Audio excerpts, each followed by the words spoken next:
يقول الإمام الشافعي: ثلاثة بيذهبوا الهم والحزن: النظر إلى المياه الجارية، والنظر إلى الخضرة والأشجار والزرع، وذكر الله.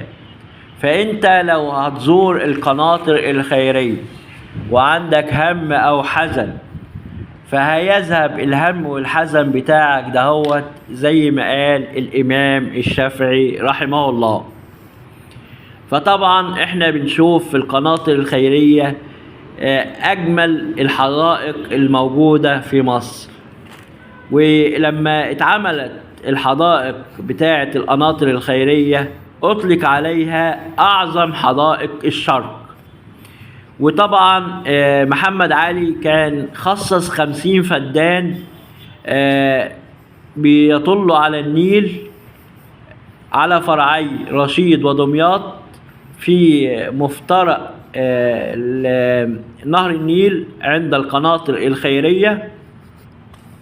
وتم إنشاء 6 حدائق جميلة تضم أشجار نادرة، وهي حدائق أوروبية النمط، وطبعا مزينة بأشجار نادرة، مما جعلها منتزها سياحيا رئيسيا ومقصدا للترفيه.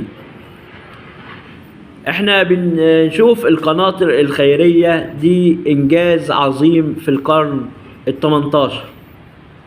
وضع حجر الأساس للقناطر الخيرية عام 1847 في عهد محمد علي باشا حاكم مصر في ذلك الوقت، واستكمل بنائها في عهد عباس الأول.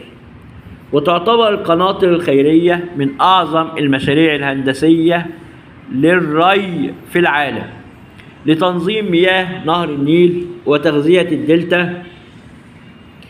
وكان الهدف من إنشاء القناطر الخيرية هو توفير مياه نهر النيل للزراعة طوال العام، بدل من إهدار مياه نهر النيل، لأنها كانت بتذهب مباشرة للبحر الأبيض المتوسط.